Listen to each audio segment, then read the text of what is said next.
अस्सलाम वालेकुम दोस्तों, कैसे हैं दोस्तों। डिस्क्रीट मैथमेटिक्स की एक नई वीडियो में मैं आप सब लोगों को खुशामदीद करता हूं। दोस्तों आज के वीडियो के अंदर हम देखेंगे कि एसोसिएटिव लॉ क्या होते हैं डिस्क्रीट मैथमेटिक्स में। तो बगैर कोई टाइम ज़ाया किए आज की वीडियो स्टार्ट करते हैं। Associative laws are fundamental principle in mathematics logic and set theory. तो ये फंडामेंटल प्रिंसिपल है मैथमेटिक्स लॉजिक्स और सेट थ्योरी में। It states that the way in which elements are grouped in an operation doesn't affect the result. तो ये बताता है कि कुछ किस्म के ऑपरेशन होते हैं जिसके अंदर अगर हम एलिमेंट्स को रीग्रुप कर दें तो उससे जो रिजल्ट होता है ऑपरेशन का वो उस पर इफेक्ट नहीं होता, वो उस पर कोई चेंज नहीं आती। तो ये हमें क्यों पता होना चाहिए। जो हमारे कॉम्प्लेक्स एक्सप्रेशंस होते हैं उनको जब हम सिंप्लीफाई कर रहे होते हैं या रीअरेंज कर रहे होते हैं, अगर उसके अंदर हमें पता हो तो हम बड़े इजीली एक्सप्रेशंस को सिंप्लीफाई भी कर सकते हैं और रीअरेंज भी कर सकते हैं, जब हमें स्पेसिफिकली पता हो कि इस ऑपरेशन से आउटकम या रिजल्ट पे कोई चेंज नहीं होनी। तो सबसे पहले देख लेते हैं एसोसिएटिव लॉ अरिथमेटिक में कैसे यूज होते हैं। तो इसके अंदर आप देखिए एडिशन और मल्टीप्लिकेशन के अंदर अमूमन यूज होते हैं। ठीक है, in arithmetic applies to both addition and multiplication. Group of numbers doesn't affect outcome. ठीक है, तो अगर नंबर्स को किसी तरह भी ग्रुप कर दो तो उससे रिजल्ट इफेक्ट नहीं होता। ठीक है, तो एडिशन में देख लेते हैं हमारे पास तीन एलिमेंट है, ए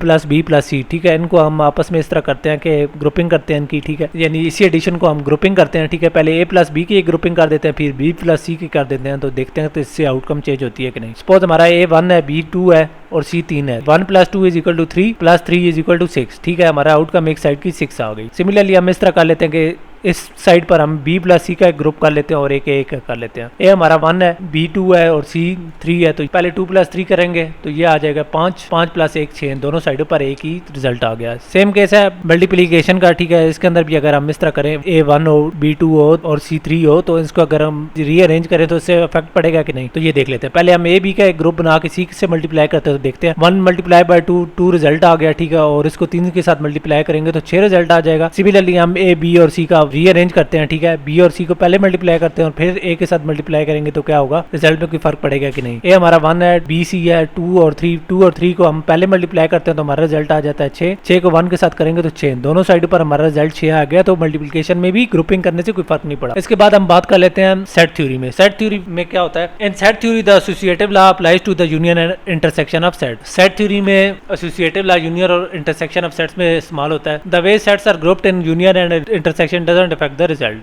ठीक है, तो यूनियन और इंटरसेक्शन के अंदर जिस तरीके से सेट्स को ग्रुप किया जाता है, ठीक है, तो उससे रिजल्ट पे कोई फर्क नहीं पड़ता। सपोज हमारे पास 3 सेट्स हैं ए बी सी, इनको हमने यूनियन करना है। अगर हम ए यूनियन बी करके फिर सी के साथ यूनियन करें तो कोई फर्क नहीं पड़ेगा। सिमिलरली अगर हम बी यूनियन सी पहले कर लें और ए के साथ करें तो कोई फर्क नहीं पड़ेगा। इसी तरह इंटरसेक्शन है। ठीक है, इंटरसेक्शन में भी इसी तरह होता है कि हम ए बी सी की इंटरसेक्शन करनी है तो ए और बी की अगर हम पहले कर लें और फिर सी के साथ करें तो कोई फर्क नहीं पड़ेगा। सिमिलरली बी और सी को पहले हम कर लें और ए के साथ बाद में करें तो कोई फर्क नहीं पड़ेगा। तो ये एसोसिएटिव लॉ की ये खूबियां हैं। ठीक है, इसी तरह एसोसिएटिव लॉ लॉजिक्स में या डिस्क्रीट मैथमेटिक्स में यूज होता है। In discrete mathematics the associative law applies to logical conjunction and disjunction और ऑपरेटर्स। ठीक है, कंजंक्शन और डिसजंक्शन में यूज होते हैं। ठीक है, कंजंक्शन में पहले देख लेते हैं, अगर हम p और q को पहले कंजंक्शन करके फिर r के साथ करें या q एंड r का पहले कर लें और फिर p के साथ करें तो कोई फर्क नहीं पड़ेगा। सिमिलरली हम p और q का डिसजंक्शन पहले कर लें और फिर r के साथ करें तो कोई फर्क नहीं पड़ेगा। सिमिलरली अगर हम q एंड r का पहले कर लें और p के साथ करें तो कोई फर्क नहीं पड़ेगा। इसके अंदर आपने देखा कि हमने सिर्फ इनके एलिमेंट्स की ग्रुपिंग चेंज किया है या आगे पीछे किया है। ठीक है, तो अब हम इस तरह कर लेते हैं कि सबसे पहले वाली हम कंजंक्शन वाली प्रॉपर्टी प्रूव करते हैं। सपोज हमारे पास 3 प्रोपोजिशंस है p q एंड r। ठीक है, इनको हम इस तरह कर लेते हैं कि इनका कंजंक्शन करते हैं। ठीक है, तो बगैर कोई टाइम जाया कि स्टार्ट करते हैं। तो सबसे पहले हम p एंड q कर लेते हैं। p एंड q की वैल्यू देखें दोनों ट्रू हैं तो यहाँ हम इस तरह कर लेते हैं कि ट्रू कर लेते हैं। ठीक है, आपको पता है कंजंक्शन में अगर दोनों ट्रू हो तो सिर्फ ट्रू होगा, अदरवाइज ट्रू नहीं होगा। सिमिलरली दूसरे केस में भी देखें p and q already true हैं तो हम इसको भी ट्रू कर लेंगे। इसके बाद p एंड q में एक फॉल्स आ गया तो q फॉल्स आ गया तो हम इसको फॉल्स कर लेंगे क्योंकि दोनों ट्रू होने चाहिए। सिमिलरली p ट्रू है q फॉल्स है तो यहाँ हम फॉल्स कर लेंगे। इसी तरह अगली लाइन में p फॉल्स है और q ट्रू है तो हम इस तरह कर लेते हैं, इसको फॉल्स कर लेते हैं। दोनों ट्रू होने चाहिए। इसके अलावा अगली लाइन में भी एक फॉल्स आ गया, फॉल्स कर लेंगे। इसके अलावा उससे अगली दोनों लाइनों में दोनों फॉल्स हैं तो हम इन दोनों को फॉल्स कर लेंगे। ये तो हो गया p एंड q या कंजंक्शन इनका। ठीक है, अब हम इसका कंजंक्शन r के साथ करते हैं। ठीक है, दोनों ट्रू हैं तो ट्रू हो जाएगा। सिमिलरली एक फॉल्स है दूसरा ट्रू है तो फॉल्स का हो जाएगा। ठीक है, इसी तरह पहला ट्रू है दूसरा फॉल्स है तो ये फॉल्स हो जाएगा। इसी तरह दोनों फॉल्स हैं तो फॉल्स हो जाएंगे। इसके बाद यहाँ ट्रू और यहाँ फॉल्स हो जाएगा। इस तरह दोनों फॉल्स हैं तो फॉल्स हो जाएंगे। इसी तरह ट्रू और फॉल्स हो गया। इसी तरह फॉल्स एंड फॉल्स हो गया। तो इस तरह आप देख सकते हैं कि सिर्फ एक ट्रू बचा, बकाया फॉल्स हो गया। तो ये एक साइड का ऑपरेशन हो गया, यानी ये वाला हमारा ऑपरेशन कंप्लीट हो गया। इसको मैं किसी और कलर से कर देता हूँ। ठीक है, अब ये वाली साइड रह गया। इसके लिए हमें सबसे पहले क्यू एंड आर करना पड़ेगा। सबसे पहले हम क्यू एंड आर का ऑपरेशन करते हैं। ठीक है, क्यू एंड आर करने के लिए इन दोनों के के दरमियान एंड का ऑपरेशन करना पड़ गया। दोनों ट्रू है तो पहली लाइन में तो दोनों को ट्रू कर लेंगे, ठीक है। और इसके अलावा हम इस तरह कर लेते हैं, दूसरी लाइन में एक ट्रू है दूसरा फॉल्स है तो हम इसको इस तरह कर लेते हैं, फॉल्स कर लेते हैं। सिमिलरली हमारा पहला फॉल्स और फिर दूसरा ट्रू है तो हम इसको फॉल्स कर लेते हैं, ठीक है। इस तरह हमारे दोनों फॉल्स हैं तो फॉल्स कर लेते हैं। इसके बाद दोनों हमारे ट्रू आ गए हैं, ठीक है, तो यहाँ हम ट्रू कर लेते हैं। इसके बाद हमारा आ जाता है ऑपरेशन क्यू एंड आर, ठीक है। क्यू एंड आर में true false false false true false और फॉल्स एंड फॉल्स फॉल्स हो गए। तो ये हमारा कंसेप्ट हो गया, इसके अंदर दोनों फॉल्स से तो ये फॉल्स हो गया, ठीक है। तो अब हम क्यू एंड आर की वैल्यू मिल गई है, अब हम इसे पी के साथ एंड करेंगे। तो अब हम इसको एंड करते हैं, ठीक है। तो इसको करने से क्या होगा, तो क्यू एंड आर का जो हमारे पास रिजल्ट है इसको पी के साथ एंड करते हैं। तो पहला ट्रू है तो दूसरा भी ट्रू है तो ये हो गया ट्रू, ठीक है। इसके बाद हमारा पहला पी ट्रू है तो क्यू एंड आर हमारा फॉल्स आ गया तो ये फॉल्स हो जाएगा। सिमिलरली आप देखते जाएं कि इनमें से एक ने एक फॉल्स आता जा रहा है तो हम फॉल्स करते जाएंगे, यहाँ दोनों ट्रू आ जाएंगे, वहां हम इसको ट्रू कर लेंगे। यहाँ ये ट्रू है लेकिन ये फॉल्स है तो हम इसको फॉल्स कर लेंगे। इसके बाद ये सारे फॉल्स हैं तो हम ये सारे फॉल्स कर लेंगे। तो इस तरह हमने इस तरह किया कि दोनों साइडें तो कर लें, ठीक है। अब इस तरह करते हैं, दोनों को कंपेयर कर लेते हैं, ठीक है। ये दोनों जो लाल वाले हैं दोनों को कंपेयर करते हैं कि इनका रिजल्ट इक्विवेलेंट आया कि नहीं। पहली रो में दोनों ट्रू हैं तो हम इसको ट्रू कर देंगे। फिर इसके बाद दूसरी लाइन में दोनों फॉल्स हैं तो ये इक्विवेलेंट है। तीसरी में भी फॉल्स हैं दोनों, चौथी में दोनों फॉल्स हैं, पांचवीं में दोनों फॉल्स है, छठी में दोनों फॉल्स है, सातवीं में दोनों फॉल्स है, आठवीं में दोनों फॉल्स है, पहली में दोनों ट्रू हैं। यानी इस तरह हमारे दोनों के रिजल्ट एक जैसे हैं तो हम ये कह सकते हैं कि एसोसिएटिव लॉ कंजंक्शन के लिए साबित हो गया। इसके बाद हम इस तरह कर लेते हैं कि नेक्स्ट स्लाइड में जाते हैं, उसके अंदर डिस्जंक्शन या आर ऑपरेशन करते हैं, ठीक है। For any proposition P Q and R, ठीक है, तीन प्रपोजिशन है पी क्यू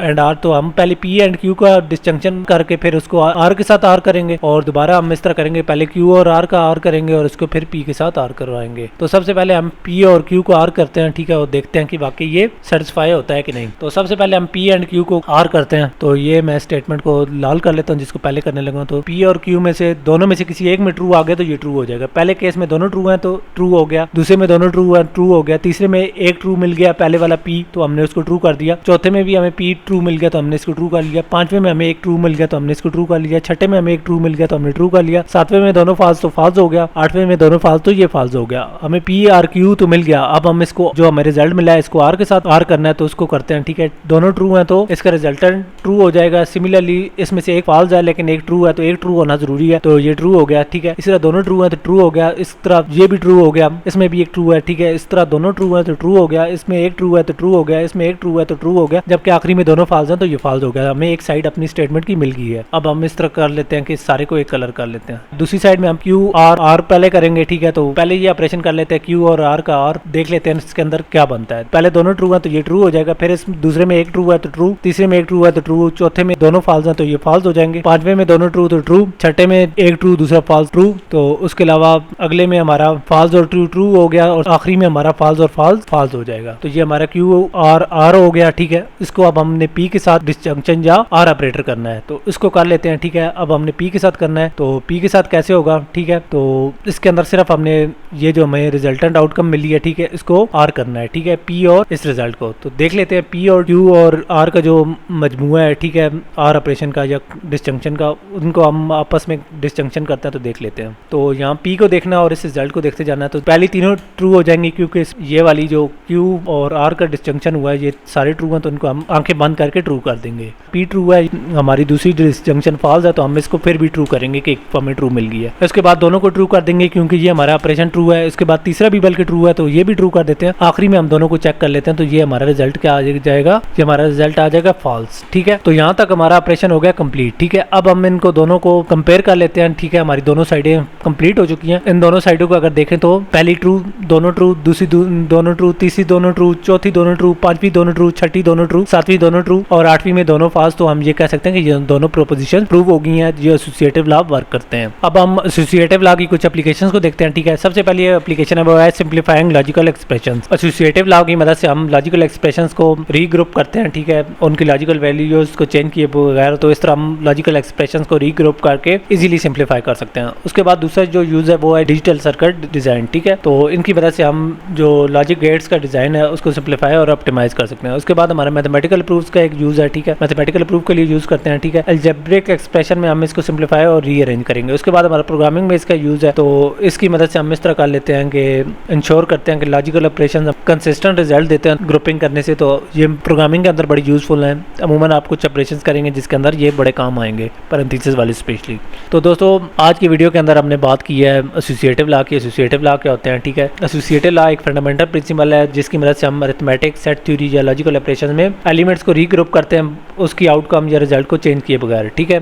ये समझना बड़ा ज़रूरी है, ये लॉ समझना बड़ा एसेंशियल है, जिसकी मदद से हम एक्सप्रेशन को ना सिर्फ सिंप्लीफाई कर सकते हैं, मैथमेटिक्स और डिफरेंट फील्ड्स के अंदर हम प्रॉब्लम्स को बड़े एफिशिएंटली सॉल्व कर सकते हैं। तो उम्मीद करता हूँ आप लोगों को आज की वीडियो पसंद आई होगी। तो इंशाल्लाह नेक्स्ट वीडियो में मिलेंगे, तब तक के लिए इजाज़त दीजिए।